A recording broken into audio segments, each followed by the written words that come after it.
मी सतीश माळगे आज या ठिकाणी Republican party of India Athawale पक्षाच्या वतीनं सामाजिक न्याय मंत्री सिरसा साहेबांना आम्ही मागणी केलेली आहे।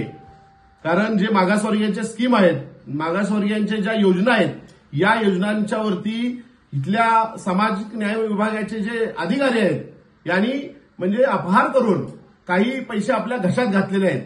म्हणून मला वाटतं असाच एक अधिकारी आपल्या कोल्हापूर जिल्ह्यामध्ये होता, तो दीपक घाटे नावाचा जो अधिकारी आहे, याने सोलापूरच्या ठिकाणी मागासवर्गीयांची जे विद्यार्थ्यांची शिष्यवृत्ती आहे, या शिष्यवृत्तीवरती डल्ला मारून, ज्या शिष्यवृत्तीवरती आपले जे पैसे आहेत ते गिळंकृत करून त्याच्यावरती मला वाटतं एसआयटी मार्फत कारवाई झाली आणि एसआयटी मार्फत जेव्हा चौकशी झाल्यानंतर तो दोषी आढळला आणि तो कळंब्यासारख्या ठिकाणी जेलमध्ये यांनी जेल भोगलेली आहे।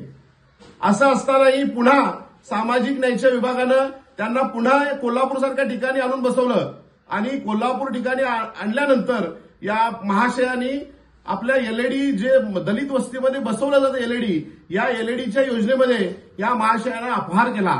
संबंधित अपहाराबाबत काही संघटनांनी, पक्षांनी सीओंच्याकडे तक्रार केली की या ठिकाणी अपहार झालेला आहे। त्या संदर्भात सीओनी आजपर्यंत मला वाटतं कुठलाही कारवाई केलेली नाही, कारण त्यामध्ये तो दोषी आढळलेला आहे। त्याच्यामध्ये त्याचा अपहार केलेला हे सिद्ध झालेले असतानाही इथले कोल्हापूर जिल्ह्याचे जे सीओ आहेत यांनी कुठल्याही पद्धतीने त्यांच्यावर कारवाई केलेली नाही।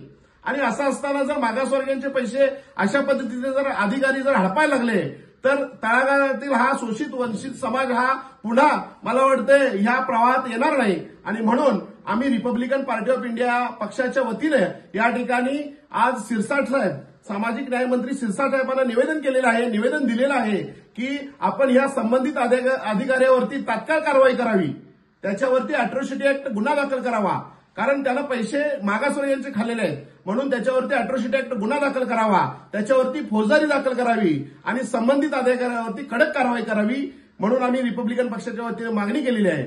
संबंधित हे ज्या ह्या कार्यकर्त्यावरती जर ह्या अधिकाऱ्यावरती जर कारवाई नाही झाली तर आम्ही भविष्यामध्ये येणाऱ्या काळामध्ये तीव्र आंदोलन करू, अशा पद्धतीचा इशारा आम्ही निवेदनाद्वारे दिलेला आहे। रत्नागिरी 24 न्यूज चॅनलला आताच सबस्क्राइब करा आणि शेअर करायला विसरू नका।